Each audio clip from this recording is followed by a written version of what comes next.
Yo, did I see you at Dallas at the card show? It was awesome. It was fun. Let's do a little recap. Let's talk about the state of the card show market and where we're at in the hobby as we enter into November.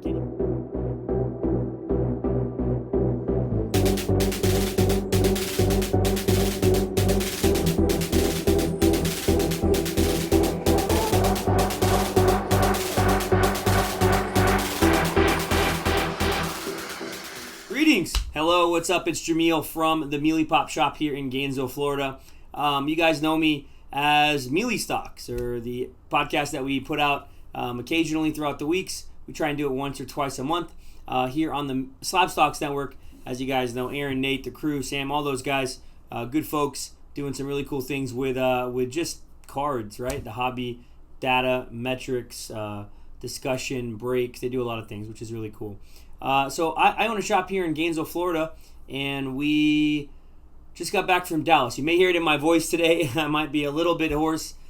We just got back actually late last night, flew into Gainesville, so we're getting things situated here in the store to get going here on Tuesday, and hopefully this episode will come out on Wednesday or sometime soon for you all. But I wanted to just talk a little bit about how Dallas went from a dealer perspective. What I'm noticing, maybe to give you guys a little bit of a bird's eye view, or at the Dallas Card Show they have this drone that flies over, so a drone's eye view of what it was like, what I noticed, maybe some pickups and things that we did, and we'll have some fun with that. So for those of you who don't know, the reason why it's important to talk about the Dallas Card Show is I think it's the biggest card show that is regularly going on in the nation. I think that's a fair assessment in terms of popularity, in terms of marketplace, and in terms of value.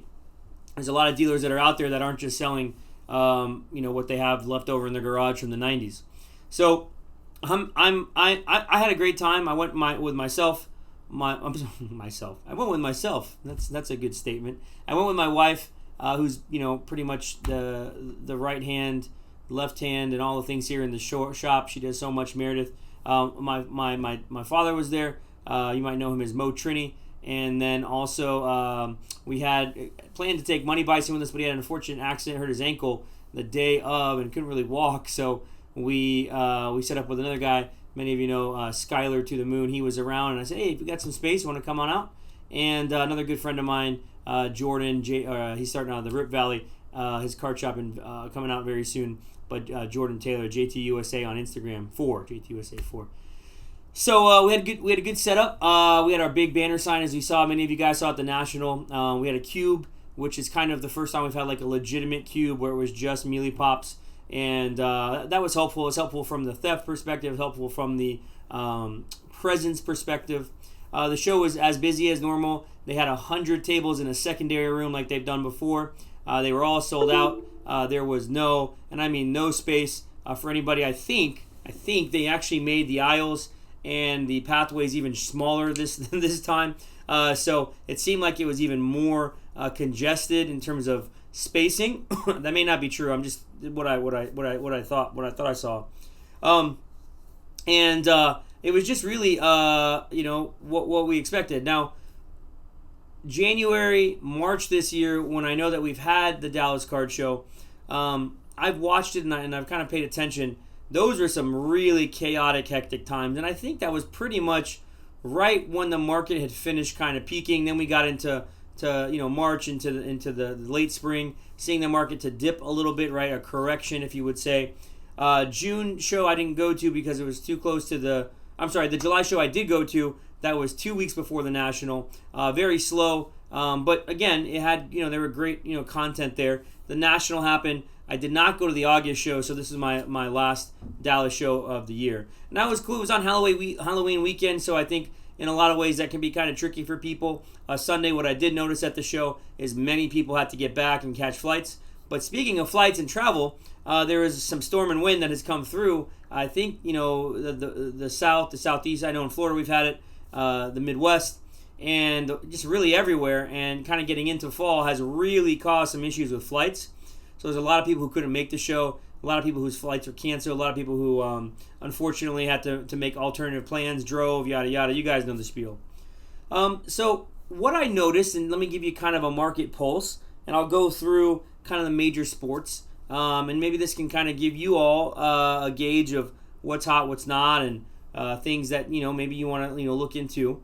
From basketball, it was very interesting, kind of being around, because I do a lot of basketball cards, right? LeBron's still big, Jordan always big, Kobe always big, vintage basketball, the 61 Fleer you see always big. But what I am noticing is that not as many people were asking or seeking out people like Luka Doncic, Zion Williamson, Trae Young, some of these young rookies, Michael Porter Jr., I don't know why I said it like that. Shout out to Chris Costa Cards, the Boston guy. Basketball to me is really kind of a very, very interesting study right now, because I look at brands like Prism, right? And 2021 Prism basketball being, I think, fairly low comparatively so to 20 or 19-20 basketball, and definitely 18-19. Whereas 2021, we have a lot of hype going into this year. Anthony Ant-Man is playing pretty well. Anthony Edwards, LaMelo has a ton of hype, playing pretty well. Hornets playing pretty well, right? Whereas you have Zion now, news coming out, going to be back in 2 or 3 more weeks. His card's going to dip anymore. What's his future? John Morant looking really well, but that 19-20 class, not a lot going on there. And then stepping back into 18-19, Trae and Luka leading that. Trae, I'm not sure what's going on. It just seems like people are not as interested. And then with Luka, people definitely are. And I think it's just because people are realizing, and I hear this conversation a lot, his cards are tricky because what's his future? I mean, he could win some MVPs, he could win some scoring titles, but where's he going, right? That team just looks really bad. So from the basketball side, it was very interesting. Football was definitely very interesting because of Mahomes and how Mahomes was viewed. A lot of people looking to move Mahomes cards, and I think it might be too early. I think you're going to be losing money if you just kind of liquidate Mahomes. But again, the team didn't play that great on Monday Night Football. And then Sunday, Brady didn't look so great. I mean, you can't like base it off of one game, but it's so funny, I was talking with people about cards, and some people were more apt to try and move it Monday or Sunday evening after the show when I was texting some people. So, we're at a very reactive base market when it comes to singles. Wax, we sold a lot of wax. We didn't sell as much wax as we normally sell, but we did sell a lot of wax. We had a lot of people buying baseball, Bowman. You wonder if the Bowman heads are starting to worry about Fanatics and maybe what happened with Topps. We sold a lot of soccer, Chronicles, things of that nature, things that people wanted. Hockey, not so great. Marvel had a lot of demand for people asking about it. We did sell some Marvel cards at the show, Pokemon as well. We had an issue with transport, like I was mentioning earlier, with Money Bison his ankle, so we weren't able to bring in some wax. But from the grand scheme of things, typical wax, the Prisms, the NTs, the Selects, the big name stuff people are wanting and people are buying. When it comes to baseball, Braves, a lot of the Braves players were hot. Albies and Freeman, things like that. Kind of the quintessential Braves names that you hear and are involved with the World Series. And then, of course, Astros, I didn't really have anybody or see much Jordan or Altuve or Breggs or things like that out there. But I think you look at the 3 major sports, a lot of excitement still, a lot of people prospecting, and football is definitely the interesting one. People looking at Kyler, people looking at Brady, Matt Stafford in the NFC, and AFC, Lamar Jackson, Joe Burrow, Mahomes, of course, Josh Allen, how could I forget? Everybody wanting Josh Allen. So kind of a unique time to look at what people are wanting quarterbacks. Aaron Rodgers is another one to throw in that mix, and how they invest in cards. Sad to hear about Derrick Henry, because I know that was actually a running back that people were excited about. I was excited to see people excited about it, which was cool. You know what I mean? So that was kind of the pulse there. When it came to soccer, people excited about soccer, people buying soccer, which is a lot of fun, right? Seeing people wanting soccer cards, wanting to get excited for the World Cup. I did sell a lot of soccer cards. I sold a big Serena Williams card. I shout out to a guy named Ray who I sold that to. Real nice guy from the West Coast. Seeing some high-end Serena, high-end, I call alt sports cards being moved, which is always great. I picked up some really nice Mia Hamm cards near the end of the show. So, I think the hobby is in a great place. And I think that, and when I say a great place, I think there's a lot of room still as we move. And Dallas was just a great example of that. I'm not going to sit here and talk about layouts and vendors and what to do to show. I have plenty of videos where we've done that. But what I do notice is that most vendors, and this is not something that I always saw in the past, but most vendors are starting to adopt a customer service model. And I'm starting to see it better, not saying it's perfect, but better that people care about the customers. I think you guys know what I stand for in Mealy Pops and the brand. We've always been about that. We've always tried to be above reproach in the side of integrity, in the side of on how we sell stuff. But I'm noticing it with other dealers too, really caring about not just their social media posts or not just their content, but caring about the customer, talking to people, listening to people. Maybe it's just the good people of Dallas and in Texas. People really care and want to see people get their collections, want to see people make money. I always meet people at these shows who come up and say, they watch this, they've learned this, and I think that we're just in a really, healthy place, and I'm excited for that. Now, wax prices, yeah, they're at all-time high, and yeah, there's some cards that are so expensive. But even in saying that, right, if you've been a hobbyist, if you've been somebody, you may have brought along some of that, and you've gained so much because you've held on to your collections, and to see where this stuff is now, it's only a good sign. I did notice at the show more than ever, very hard to sell any card really above $500 to $1,000 or higher.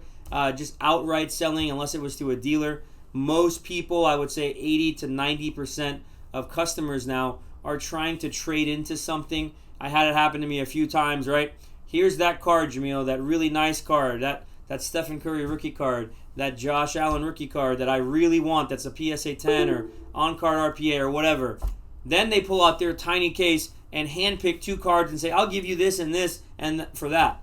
And it's just like, man, I don't think people get it, right? When a dealer or somebody is setting up at these shows, you're putting your best foot forward. So when people come up and they want to trade into something and they want to give you stuff that you don't want, I'm not valuing it. I actually don't want it because I know it's not really valuable. Can't tell you how many times people, try and offer me an Illusions PSA 10 as credit towards something. I appreciate it. I know you want to get rid of it, but you don't want to get rid of it way below comps because you want comps for it. So go try and sell it. Do the work. Sell it on eBay. I think that's a world we're getting into with a lot of laziness.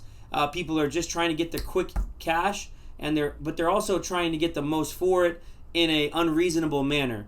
Obviously, you want to get the most for what you have, but in an unreasonable way. I think I'm noticing that more on that side of the table. It is a little tricky. I think that's something that younger people and people who are new to the hobby will just have to learn, is that you can't just move into higher end cards without taking a little bit of a sacrifice, a little bit of a hit. And when you have bulk or a quantity of stuff and you're looking at maybe moving into 1 or 2 things, unless that is very, very one-sided for the dealer or whoever you're dealing with, it doesn't make sense, right? The amount of work to try and sell that, especially when it's equal or close to equal value.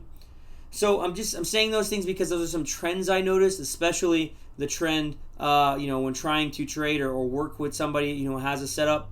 I'm always willing to work with somebody as long as it's fair and as long as it makes sense for the shop. It doesn't make sense for the shop to backtrack or go sideways on something, a lot of the times. And just a last quick point before we end this episode about Dallas. I think this is a good kind of rule of thumb across the board. A lot of the time it's very hard to trade cross sports. And what I mean by that is when you want to get into a nice basketball card and you're pushing a baseball card, or you want to get a nice football card and you're pushing a basketball card. It makes things a little trickier, from the mind of a dealer, because I think that there's really hierarchies in those sports and how they work. So just some food for thought, something to think about. I'd love to hear what you guys think about in the comment section. But Dallas, on a scale of 1 to 5 steaks, I guess that's Dallas. I had a nice steak in Dallas. Shout out to all the nice restaurants there. I would say this show was probably a 3.5 to a 4 out of 5. I think that we were seeing 5 out of 5 kind of shows at the beginning of the year, but I still think it wasn't a bad show. Just a little plug for ours. I usually do it at the beginning. If you are going to be in Tampa in December, we will be hosting our Collectors Con event in Tampa at the Convention Center near the end of this year, December 10th through 12th. We'll have more information on it, and I'm excited for that event because we had such a just outstanding presence, experience, attendance at the first one we did on Labor Day weekend. So anyway, I will backtrack on that. Dallas was great. Thank you, Dallas. Thank you, Texas. Thank you, The Hobby. Thank you to everybody who may have come out and said hello to us from Mealy Pops. Our team is very thankful. If you traded with us or sold us something or bought something from us, we're very thankful. The Hobby's in a healthy place, folks, and I don't care what anybody else says. It definitely is. And go out there, have some fun this weekend. Until we get to the next Mealy Stocks, I appreciate you. And tune in to all the Slap Stocks content that's provided throughout the week.